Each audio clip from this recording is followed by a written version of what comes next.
Good morning, everyone. My name is Mike Ligas. With me on the call, I have Hashim Khan and Andy Open. Both of them are engineers, and also Gary Bray is on the call with us. Let me get the slideshow popped up. Can everyone see my screen? Can anyone see my screen? We can. Okay, great. Good morning. All right, so I kind of feel like I'm the guy on the Lincoln Lawyer. If anybody's seen that show on Netflix these days, the lawyer that's always trying to convince people of something. But and that is, we have been known as a mobile security, mobile threat defense company for the last few years. And so what we're going to talk about today is capabilities that we have developed. Oops, sorry about that. I'm going too fast. Capabilities we developed through acquisition and some homegrown work.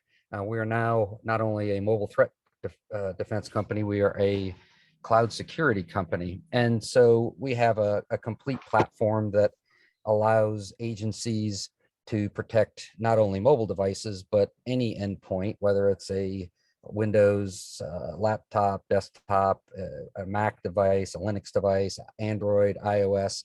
So we have a complete security platform that protects all the data from any device going to any data storage facility. And that's really what we're going to talk about today. Your mission for each of these agencies, for all of your agencies, is to secure your data and make sure that none of your critical information is getting out to people, whether it's through an insider threat or through a hacker that wants to attack your data. We also know that you want to comply with regulations, and you're concerned somewhat with privacy, sometimes yes and sometimes no, on government furnished devices. So the challenge you have, and this really became apparent when COVID started, is that users are now working anywhere. You have users sitting in a McDonald's parking lot. You have users sitting at home. You have users sitting in airports. The majority of the government agencies that I've talked with are still not working from the office. So your users are anywhere. Your devices aren't under networks operating within networks under your control. You probably have a different patchwork of applications and network capabilities that you've deployed over the years. So you have a situation where a lot of stuff that used to be under the agency control is no longer under that control of the agencies. You're also limited by some of the existing tools that you may have purchased in the past. Some of the older technologies like VPN.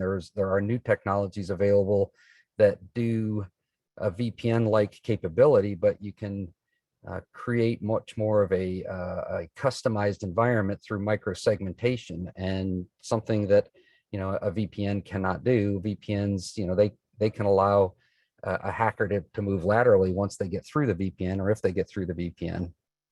You buy some tools for a new requirement, it may not integrate well with your other tools, and you just if you don't deploy a kind of a platform approach, you have a hodgepodge of capabilities that don't talk to each other.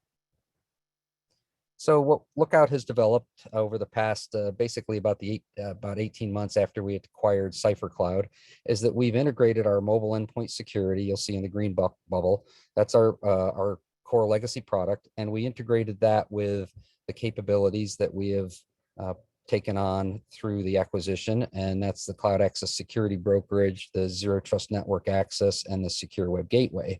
So regardless of the endpoint that a user is using, laptop, mobile, Windows, etc., and regardless of where their data is going to, whether it's going to a SaaS app or an enterprise app in a data center, whether it's a government-owned data center or it's a data center that is kind of rented from one of the commercial data center storage companies, or the data is going to the open internet, we have a platform capability that can provide these security tools in this white box against any data set. So whether you're looking to do data loss prevention on data going to SAP SuccessFactors or ServiceNow, or you want to use a digital rights management capability or user entity behavior capability, or you want to deploy some government and compliance capabilities, we have that ability to do it regardless of where the data is flowing. The nice thing about a platform approach is that your your policy establishment is set once. And so if you set a policy to say, for example, you want to obfuscate any social security number that's in any document that leaves your environment, you set that policy once, and it doesn't matter where that data is going to, whether it's going to the cloud on the upper right, the middle right, or the bottom. It doesn't matter. Our policy establishment applies that policy to the data. So it's a kind of a set once, use many times type of policy establishment. The other nice thing is that you can your reporting is a consistent reporting structure. So executives viewing reports don't have to kind of search through different sections of the report to find the data that they're looking for. So what makes Lookout different is that we have combined the capabilities, as I mentioned, that we've acquired. We've integrated them with our platform, and nearly every CASB and ZTNA out there provides, and SWIG provides, a basic visibility to access control to cloud applications and enterprise infrastructure. So what we've done is we've added advanced capabilities such as DLP, digital rights management, optical character recognition. We can do things with Titus and Microsoft AIP. We can do user entity behavior analytics. So we've added advanced data protection and security capabilities on top of the basic visibility and access control that CASB and ZTNA provides. And then we've also added our mobile security capability on top of all of the CASB, ZTNA, and Secure Web Gateway capabilities to provide a platform that protects, as I mentioned, any device, any data flow going anywhere. So it's really a very comprehensive and flexible structure. We know also that some agencies may have invested a lot of time and money in a certain CASB or a certain ZTNA already, but they're looking to plug the gaps on the other requirements that they have. And we can sell our platform either as that complete platform or as a bundled approach, or I'm sorry, an unbundled approach that you can buy specific modules. So there's a whole bunch of different use cases. These are just a few of them, and Hashim is going to run through the different use cases here in a few seconds, showing up on our platform, and we'll run through what happens with some of these different use cases. So there was a Gartner report put out in February, and Lookout was one of the companies that was evaluated. Here's a kind of a quick look at some of the strengths of Lookout according to Gartner. The integrated policies that I mentioned, the data security enforcement, the strong security, advanced features like watermarking and encryption, tokenization, etc.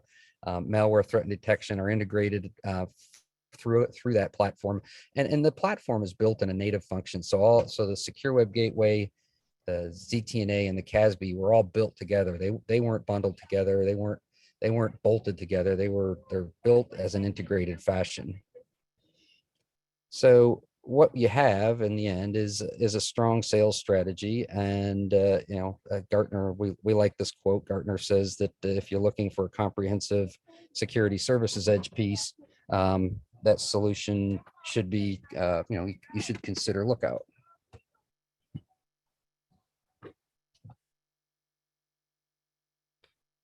So when you start looking at why they choose Lookout, first of all, we've been around for quite a while. We have a very strong reputation in the federal market, and with our mobile security capabilities, the technology that we have purchased from and integrated from Cipher Cloud is one of the leading technologies in the industry.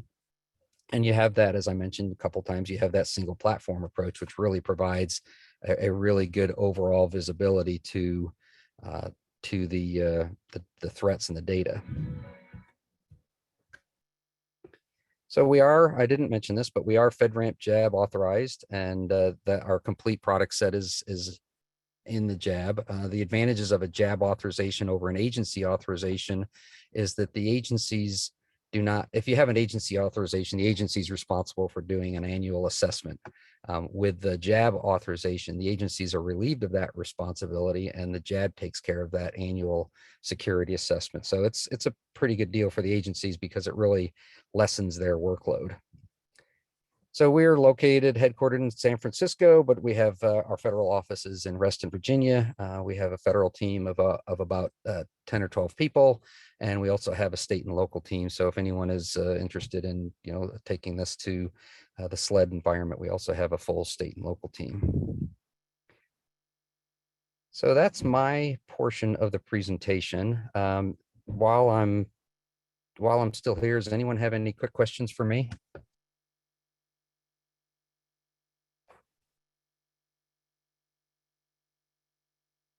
Okay, Hashim, are you ready to go? I am always ready to go.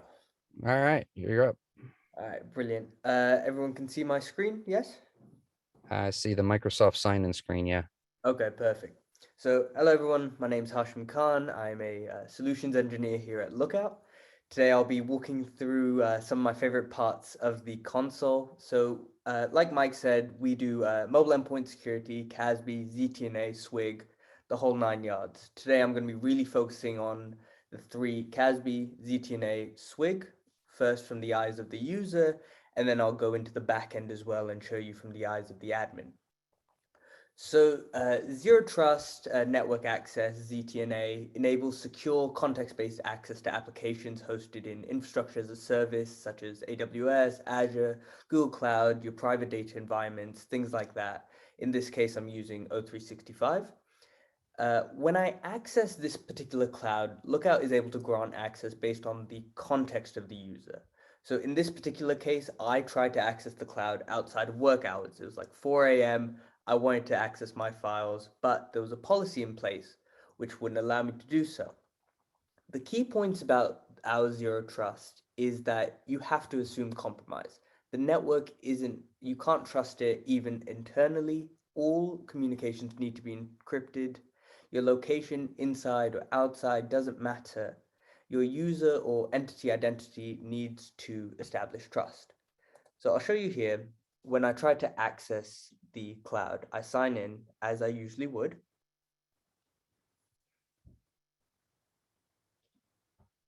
We integrate with single sign-on. So Okta here is sort of prompting me to provide valid credentials. And you can see I've been denied due to a policy, deny user outside of normal work hours.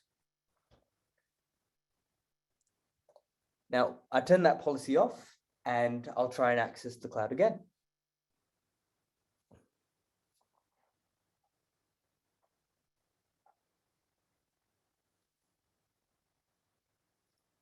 You can see that since I already signed in, it didn't prompt me for the SSO once again, and I'm able to access the cloud. So zero trust policies can be created based on many different factors, such as your location, your IP, even your user risk rating.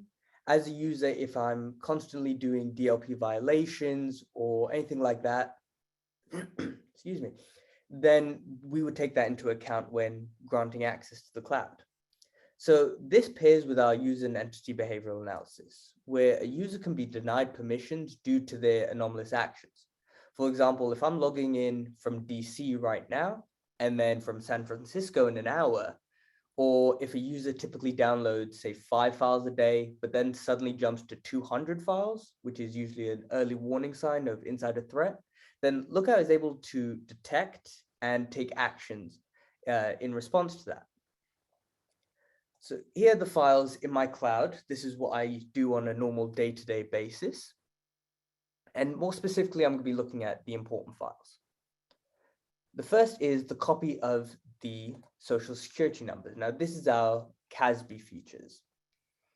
Here you can see the different sort of information that's provided on this document. If I'm in finance or I'm doing something which requires me to have access to this file, I can view it, no problem, just from the OneDrive. But my administrator is very strict. He says, be careful, don't download this onto your personal device. So say I don't listen. I say, go ahead, this is required for my job.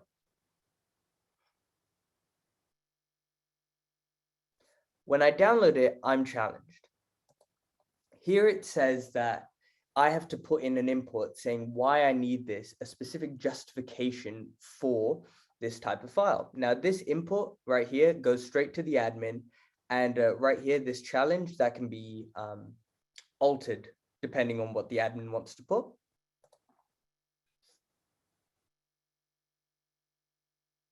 So it's very important. I need this file for a demonstration. And they will let me do it because I provided valid justification. So this particular use case can be mapped to scenario 1. Now, there's scenario 2 as well as 10 and 5, which pertain to SWIG, which we'll get into a bit later.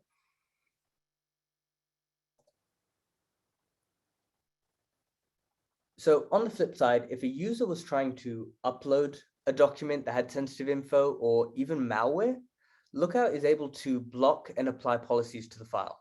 In this case, the file contains sensitive passport information that is not critical to the job, but the user is still going to upload it into the cloud, as shown.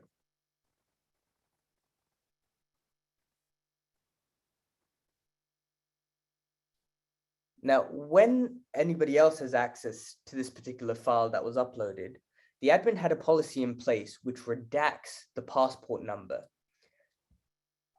So the sensitive information is redacted and the rest of the information is left completely untouched for the team to work on. The most important thing in any organization really boils down to their data. The work from home environment really opens the door for that data to be moved to unknown or unmanaged devices, and Lookout ensures that your data is safe. Now, sometimes users might need all the information in a file. However, admins might not want them to have that information for extended period of time or forever. So this is where our encryption capabilities come into play. So you look at this financial data.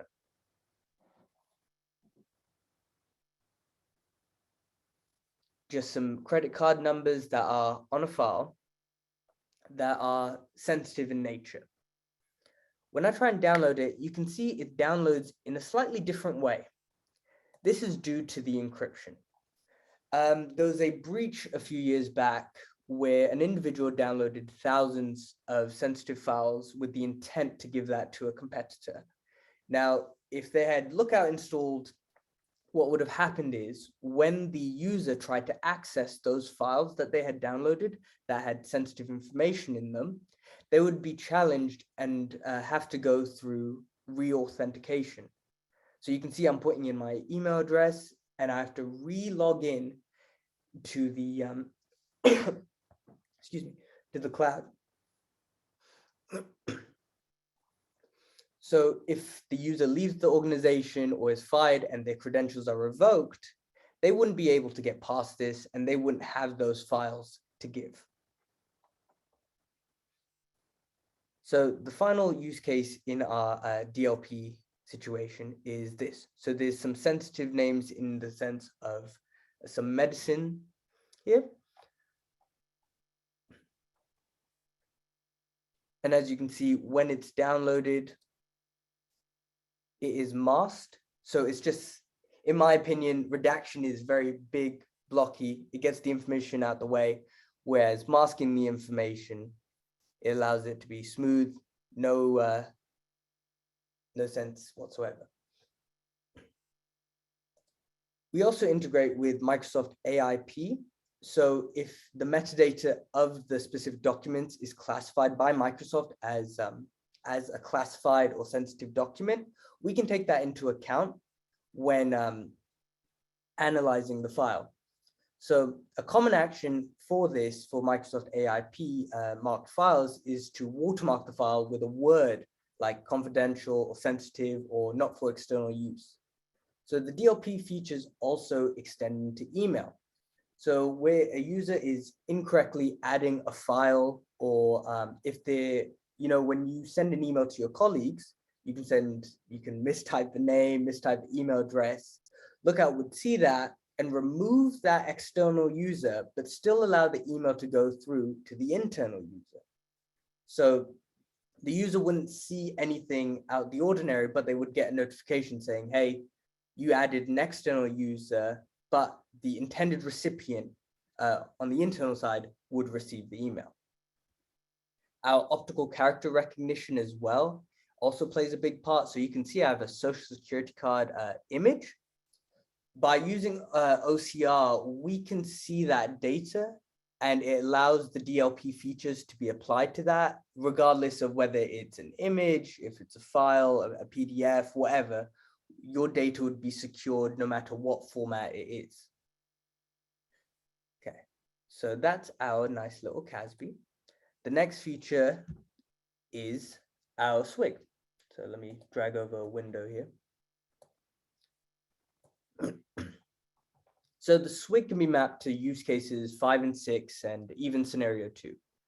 One of the most obvious features is prohibiting users from accessing certain websites which are out of the scope of their daily responsibilities, and it helps admins protect their users from malware and enforces acceptable use policies. So for example, if I wanted to go to Yahoo Finance, it's my job, I can see, wow, the stocks are down, not a good thing, but I'm also interested in sports, so I'll go into Yahoo Sports.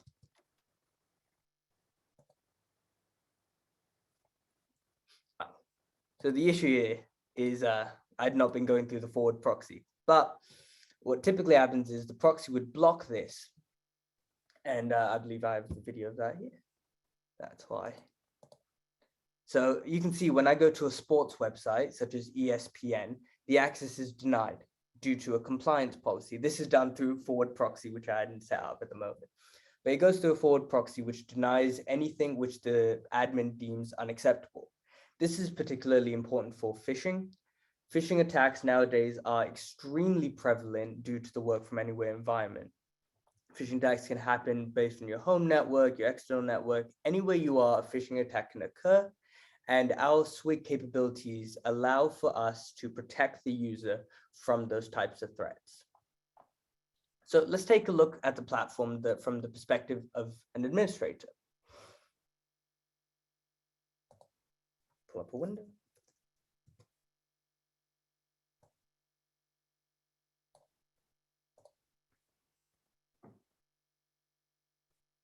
So right here, what you see is a very nice, clean console, which gives you the basic overview of your environment.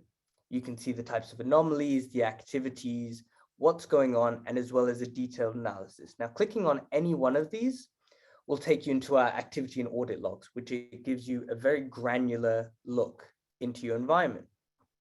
So you can see who is doing what from where, and you can download the CSV as well, where then you can take it to another type of system which really looks into the logs.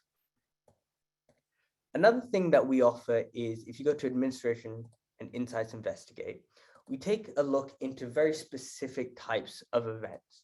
So this guy, Hashim at SEO9lookout.com, he has been doing some really weird stuff. Let's see what he's up to. You can see that it's flagged me as a high-risk user due to all my violations. I was logging in outside of normal work hours. I was having numerous amounts of DLP violations, and due to that, I've been flagged as a high-risk user.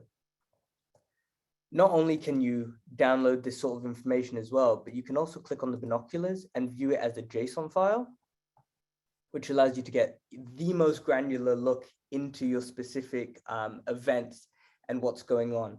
If, for instance, as well, there was a specific piece of information like a file or a picture of information that you didn't want getting out, what you could do is you can go here and choose by content and filter by that to see who had opened this type of content, who had viewed it, who had downloaded it as well.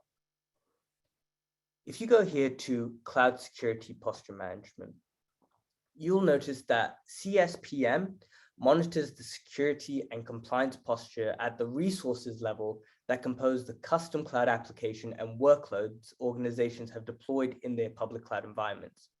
So what that means is what we provide is a baseline for what we believe your cloud should have to be secure, right? It helps with continuous compliance, configuration drift from policy, DevOps guardrails, and SOC support / investigation. So you can see here that this particular cloud isn't secure as compared to the best practices that we have here. This really helps the admin have something which they can refer back to ensure that their organization is remaining secure and keeping up with the best practices that are recommended out there today.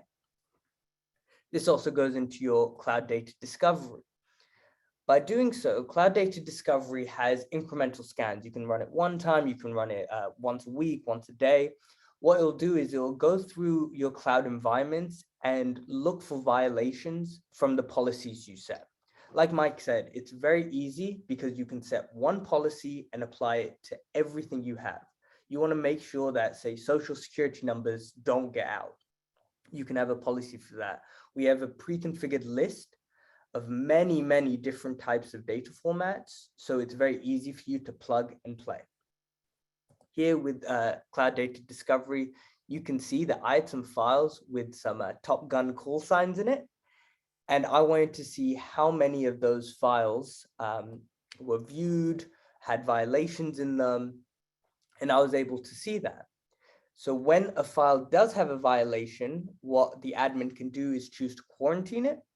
Then the admin goes, looks at that quarantine, says, yes, I want to delete this, or no, the person's using this for a justifiable reason. So it really helps the admin consolidate his abilities and ensure a very smooth cloud experience. That's it from my part. Do we have any questions?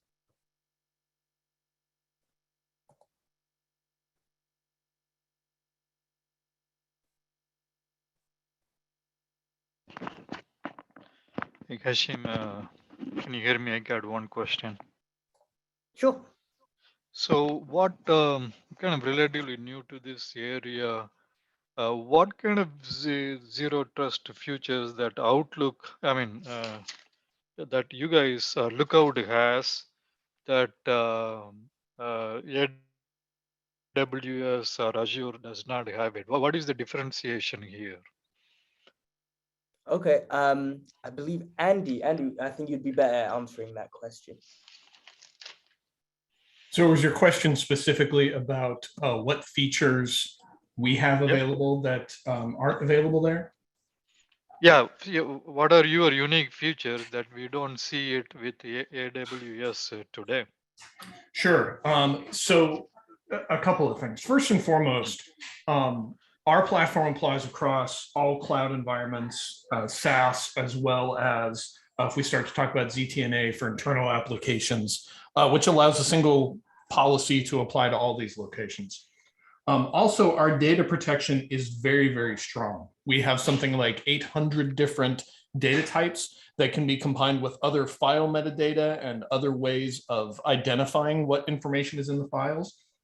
So when we talk about your ability to do DLP, to be able to say, this document is sensitive and I need to handle it a certain way, we are very, very good at giving you the correct response for a document with a minimum number of false positives.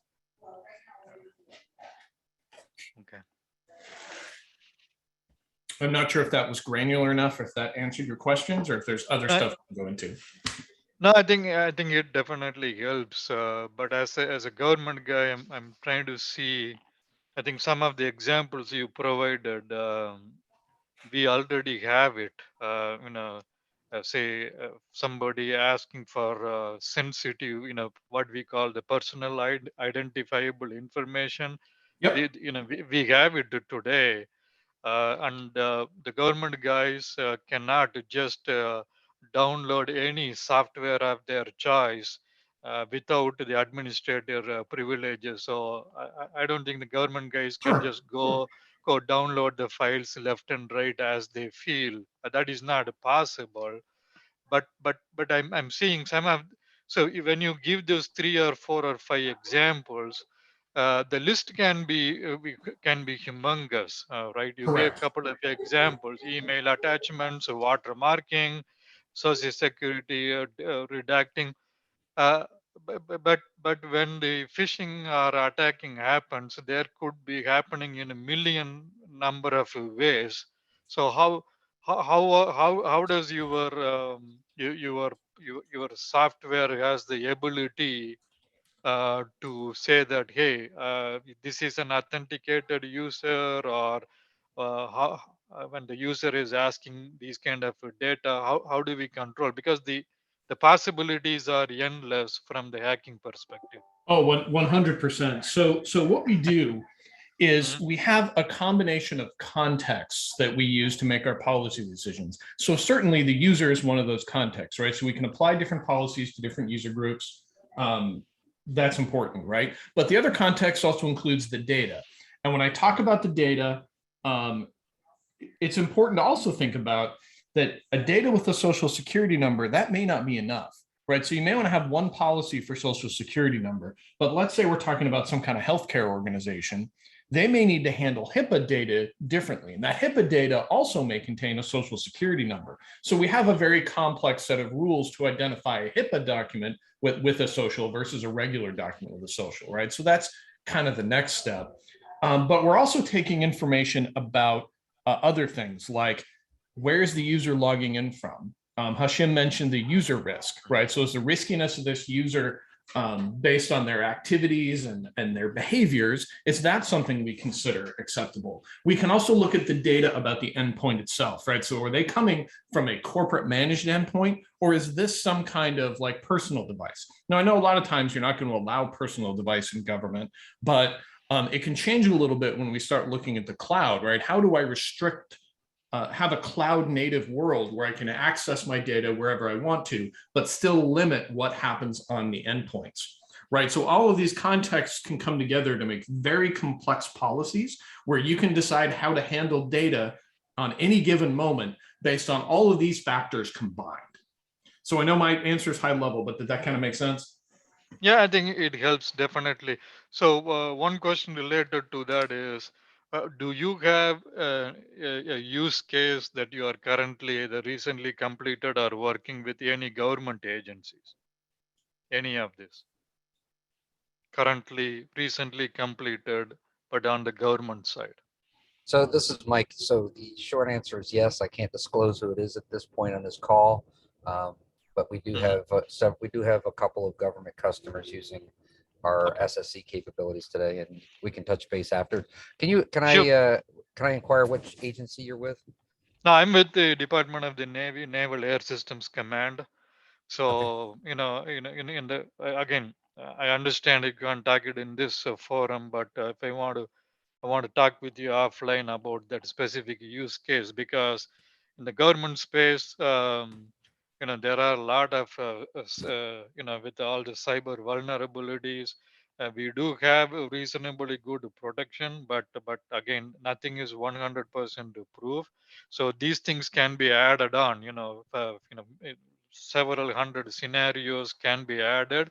That's on one side, but also I think you emphasized about the data. We got tons and tons and tons of data, and we always have the issue in releasing these data to a cloud environment because of national security issues and so on.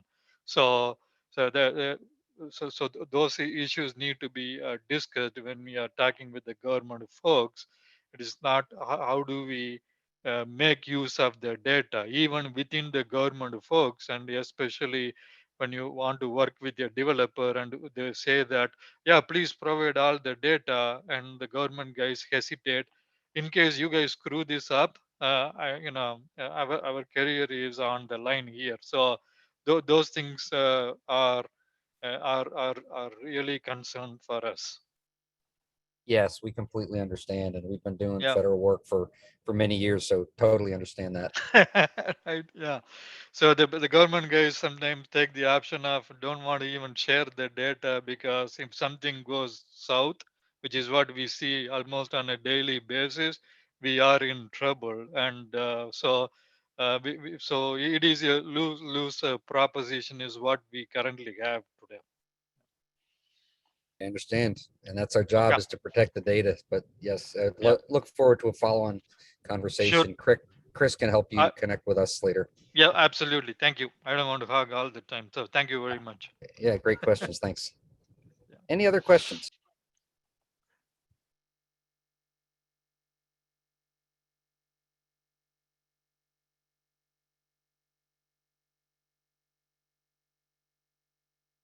Well, Chris, I think we're done with our section, and we'll turn it back to you. All right. Thank you, everyone. Thank you, everyone, for your time.